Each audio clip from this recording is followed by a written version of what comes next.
When you look at past fantasy champions, there's one common trend you'll find. They were able to identify and obtain the proper breakout players because these guys are essential to winning in fantasy. So in this video, we'll help you find the top 10 breakout candidates for 2023. And it starts with the Bills' second-year running back in James Cook, who is absolutely a breakout candidate and had a great rookie year. Because as a rookie, Cook was the second most efficient running back on the ground, and when you factor in his receiving work, he averaged 6.3 yards per touch, third best in the entire NFL. Meaning the only two players who were more efficient than him last year were Breece Hall and DeAndre Swift. And now the interesting thing is that Hall and Swift go in rounds 3 and 5, but James Cook goes right here in like round 7 or 8. Now here's what you need to know. To end 2022, Cook started stealing more work. You could see at the beginning of the year as a rookie, he played just 5% of the snaps. It was his only fumble of the year in week 1, and he ends up losing a lot of work. But then as you scroll through the rest of the weeks, from week 13 on, he starts to see basically half of the snaps, 27% more touches overall. He splits the backfield in basically week 13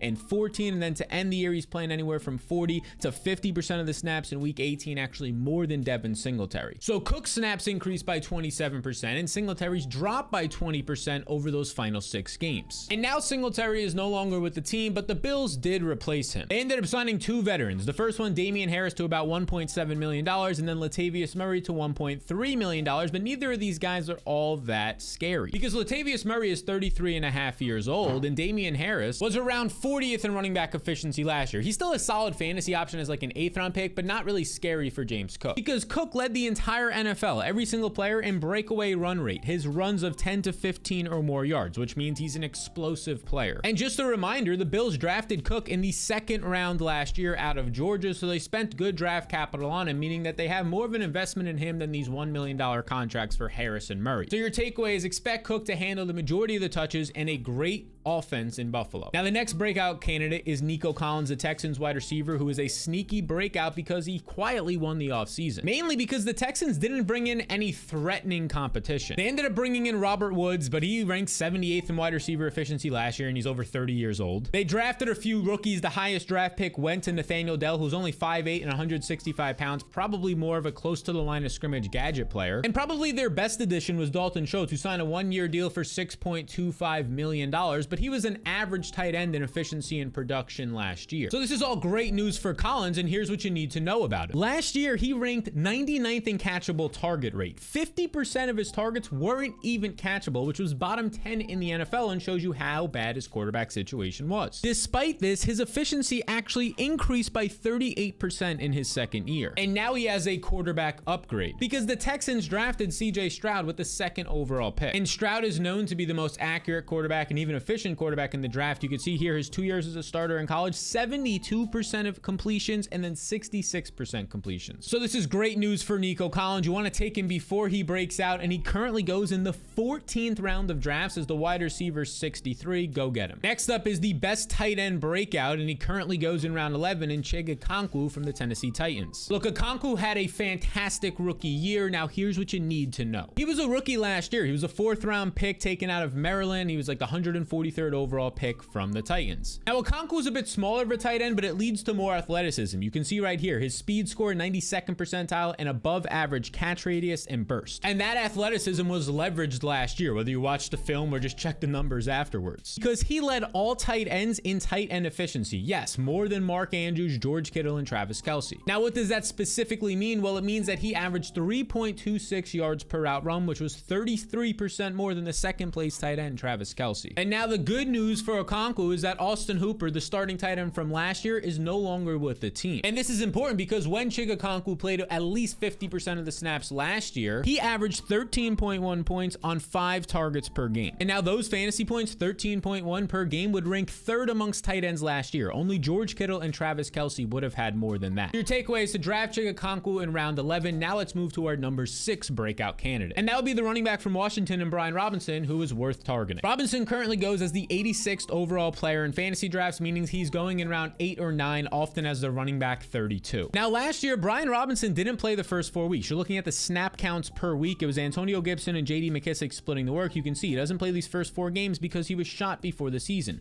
But from week 5 on, when he actually starts to see snaps, he led this team from week 5 all the way across. We can go all the way over here in snaps across to week 18. And in these 11 games as the snap leader, he averaged 10 fantasy points, 18.6 touches per game, and 76 total yards per game. So that's some pretty good usage, especially for being shot earlier in the year. And now this year, his backfield competition hasn't changed much. This will be his major competition as of this recording, Antonio Gibson and Chris Rodriguez. Now, Gibson isn't known to be a good rusher, just 64th in running back efficiency on the ground last year, but he's known to be a solid receiver, and he was injured last year. I don't want to say too much bad here about Gibson because I do think he's a solid pick where he goes. And then there's Chris Rodriguez. You can see the player profile or workout metrics on the screen. He was a 6th round pick. I think he's kind of a worser version of Brian Robinson here. He doesn't have all that much athleticism. The speed score's okay, but everything else not that great. Now, of course, there are some concerns with Robinson since he does go outside the top 30 running backs. The first one would be he only had 9 receptions last year. You can see Antonio Gibson led the team with 46. JD McKissick, who's no longer with the team, that's good for Robinson, had 27, and then it was Robinson with 9. But we do know that he can catch passes because his final year at Alabama in college, he had 35 receptions, 25 more than any other running back on the team, and 35 receptions in college is a solid season. Now, the other concern is that Robinson was inefficient as a rookie. He only averaged 3.8 yards per touch, but a lot of this had to do with his situation because, as you can see above my head, he ranked 8th in Pro Football Focus running back grades last year. You're not going to be a top 10 graded running back and be that inefficient. It means that your situation was the reason you were being dragged down. And part of that situation must include that he was shot before the season started, which probably led to some sort of issues with his efficiency and development in year 1. So Robinson's the number 6 breakout. The number 5 breakout is the wide receiver out of Atlanta, a popular breakout candidate in Drake London. And he's a popular breakout candidate for good reason. He was 13th in wide receiver efficiency last year. His yards per route run, which was ahead of guys like Amari Cooper, Terry McLaurin, even Jamar Chase. And check this out. He ranked 2nd in target rate. 32% of his routes he was earning a target on. Only Devontae Adams was better. Now, he only finishes the 43rd wide receiver as a rookie for a few reasons. One was he only had 4 touchdowns, but he was expected to score 8. And if he got those 8 touchdowns, he would have finished as a top 36 wide receiver, which isn't bad for a rookie. But another reason why he didn't finish higher was this big concern. Atlanta was 31st in passing plays per game. Just 24 per game was about 10 less than the NFL average. And it doesn't seem like this is going to change in 2023 because the Falcons spent their first pick, a top 10 pick, on a running back out of Texas in Bijan Robinson. So the team's actions suggest a similar offense in 2023, which means London's going to have some capped upside. However, he just doesn't have any competition, so he should still see a large target share. At the wide receiver position, outside of Kyle Pitts, it's Matt Collins, who was 83rd in wide receiver efficiency last year. And then there's Frank Darby, who has 2 career receptions, and Scotty Miller, who was 95th in wide receiver efficiency last year. So like I said, expect a high target share, pushing potentially 28 to 30% for London. All right, now let's enter the top 5 breakout candidates. And number 5 might surprise you, but it's Rashod Bateman, somebody that I wasn't all that interested in earlier this offseason, but let's discuss. Bateman is coming off of a season-ending injury for his foot last year. He had to get a Liz Frank surgery, which isn't great. This happened early in the year in October, so it does give him time to recover for 2023. Now, before this injury, Bateman was actually 13th in wide receiver efficiency. His yards per route run, up there with a lot of heavy hitters in CeeDee Lamb, Stephon Diggs, Amon-Ra, and Cooper Kupp. And he was also the main target for Lamar Jackson on the outside, because Bateman had 7 deep targets in just 5 completed games. Now, many people were alarmed by this report that Rashod Bateman had to get a cortisone shot in his foot, which people were suspecting that maybe this was a setback. But we have more clarity since then, which isn't reflected in his current average draft position, and that's an edge for us. Because this big tweet here, and don't worry, I'll break it down for you, from Jeff Mueller, a doctor on the Bateman situation, will ease some of our concerns. Basically, he says what a cortisone shot is. It's just injections that can help manage irritation from a second surgery that Rashod Bateman already had, and that's important. Because we didn't know he already had this second surgery. That's good news. It means he doesn't have to have it now and then rehab even more. He's on pace as it stands to play week 1. And this is good news because he's already been practicing to some extent, and Lamar Jackson said, yeah, Rashod Bateman is out there. It's great to have him back. He's wide receiver 1 for sure. So consider Bateman a value right now because he's going basically at the end of round 10 of a lot of drafts, and he's going around players like Anthony Richardson, Elijah Moore, Quentin Johnson, Derek Carr. Just give me Bateman over all those guys for sure. Now for the number 4 breakout candidate in 2023, we head to the running back position. And we'll look at somebody that we've talked about in the past, but we have some new intel, and that would be Rachaad White. Now, a big reason why we like Rachaad White entering his second year is because Leonard Fournette was cut. And check this out. Leonard Fournette last year finished in fantasy points per game, 14.2 per game, was a top 12 running back. And now this is crazy because he finished as a top 12 running back despite averaging just 3.5 yards per carry, which was bottom 5 in the NFL for anybody who had over 150 touches. So how could he possibly get into the top 12 with that poor of rushing metrics? It's because of his cheat code. Fournette's receiving skills led led to his fantasy success. And now Rachaad White is primed to soak up that usage. Yeah, sure, the Bucs probably won't pass as much without Tom Brady, but there's a lot of targets left from Fournette last year, and White as a rookie was top 10 in receptions. And it wasn't just last year, because in college he averaged 19% of his team's target share, which is top 2% of all time. And there's nobody that's currently in this offense that we can feel is threatening to White's role. The Bucs signed Chase Edmonds, who's joining his third offense in about a year, and he was 69th in efficiency last year, not a concern. And they also signed an undrafted running back in Sean Tucker, who was a pretty good running back in the process, probably was going to be like a 4th or a 5th round pick, but he fell out of the draft because of medical issues. And in general, a lot of people who are deep into fantasy football love rookies, so let's say, oh, Sean Tucker is going to be a big threat. Well, the medical issues are a big red flag. Now, one more thing, White wasn't efficient last year either, just 3.6 yards per carry, 4.3 yards per touch, and neither of these were that great. But the good news is his efficiency did increase as the year went on. White saw 34% more yards per touch in his final 8 games. And in his 2 starts as a rookie, he averaged 107 total yards and 15 fantasy points per game. So from one breakout running back to the next, our number 3 breakout in Cam Akers. Akers became the clear starter in week 13 last year, and over those final 6 weeks, he was 4th in fantasy points per game and also top 5 in running back efficiency. And here's what you need to know for 2023, Akers still has no competition. His biggest competition is Kyren Williams, who's a second-year player who is smaller and slower and less efficient than Akers. And then there's these 2 guys, 6th round running back, late 6th round running back Zach Evans, and they just recently signed Sony Michel, who was 95th in running back efficiency last year. If they had assigned Sony Michel, it means that they probably don't love what they're seeing early on from Kyren Williams and Zach Evans as the backups. Which means that's all great news for Cam Akers' role, and there's even better news, because the Rams hired a new offensive coordinator in Mike LaFleur, who's known for getting his running backs involved in the receiving game. And we saw Akers last year start to get a little bit more involved in the receiving game from week 13 on. With the addition of LaFleur, this can unlock a whole nother level of a breakout campaign for Akers. So take Akers where he currently goes as the 57th player off the board, the running back 22 in round 5. I'd rather have him over Kittle and Michael Pittman and definitely DeAndre Swift, these players who go right around him. Now we head into the top 2 of the breakout players, these guys that you definitely want to be targeting. But before we get there, I have a question for you. Do you want to win your fantasy league, beat your buddies, and take home a championship? Well, if so, the Fantasy Blueprint is for you, because it has all the tools and analysis you need to do just that. You can see right here in my tier 5 of running backs, Cam Akers is highlighted in green. He's my 21st overall running back, meaning he's in value compared to average draft position. Now that's just 1% of what you'll get in the Fantasy Blueprint this year, which you can get by following the 2 simple steps with the link in the description below. And if for some reason you don't make your fantasy playoffs, this material will become completely free for you. I will refund that $5 deposit it takes to get the blueprint. This is risk-free. And you'll have the blueprint not just for your draft, but for every single week of the season. I'll be sending you all the information you need to win that week and get to the playoffs and win your league. So go grab your fantasy blueprint and then grab Christian Watson, who's the number 2 breakout player for this year. Because as a rookie last year, he showed that he has the fantasy cheat codes. Because Watson was 4th in total touchdowns, top 10 in deep targets per game, and 9th in yards after the catch rate. Now here's the crazy part. He did all of that despite basically playing in just 8 games. Because due to some injuries, he didn't really see his full role until week 10 against Dallas. And oh yeah, in that game against Dallas, he popped off. He had over 30 fantasy points on 8 targets, 3 touchdowns on 4 receptions. He went berserk. And then he continued to go berserk for the following 3 weeks, having 21 plus points in each of those games. So from week 10, when he actually started to play, up until week 18, as you can see right here, he was the wide receiver 7 in fantasy points per game. And now Watson has even less competition this year with guys like Allen Lazard leaving. His main competition will be like Jaden Reed, who's a rookie and definitely has some upside, but still just a rookie. Samori Toure, who only has 5 career catches, and Romeo Doubs, who's a second-year player and was not efficient last year. Now Watson goes in round 4 or 5, which means that people are expecting Jordan Love to be one of the worst quarterbacks in the league. But if he's just anything better than that, especially if he's an average quarterback, Watson is going to break out. Now for our number 1 breakout candidate. Make sure you put a star, a circle, a whatever you want to put next to Jahan Dotson's name, because he is the number 1 breakout player. Watson played in 12 games as a rookie, and he finished as a top 25 receiver in 50% of them. Now, the most interesting part was if you actually watched his tape, because he was elite at getting open. He's probably already a top 10 to 15 route runner in the NFL as a rookie, and as you can see last year, he was 14th in average target distance, which means he's being targeted downfield because he's getting open. And he only continued to get better as the season went on. Across his final 5 games, Dotson was a top 20 wide receiver, and this included some tough opponents. You could see here against the 49ers, he puts up basically 20 fantasy points on 9 targets, has 6 catches for 76 yards and a touchdown. And then another tough opponent against the Dallas Cowboys, where he had Sam Howell starting in week 18. He puts up 3 catches for 72 72 yards, a very respectable game. Now, here's the real issue for the #1 potential breakout player. Last year, just 70% of his targets were catchable, which was 78th in the NFL, meaning that 30%, 1 in every 3, was not catchable. And now his quarterback situation will be Sam Howell or Brissett, which isn't that much better, but at least Brissett last year had his highest accuracy year of his career, and Sam Howell, who looks like he's winning the job, well, he has some untapped potential. So consider Dotson in the 8th or 9th round of your drafts the best breakout player right now. Now, these are the guys, if they hit, they will set you up for a fantasy championship. But so will the fantasy cheat codes. And if you want to see those cheat codes and some players who have them, well, check out this video right here. And before you go, make sure you hit the subscribe button so you can stay one step ahead of your friends in winning your league.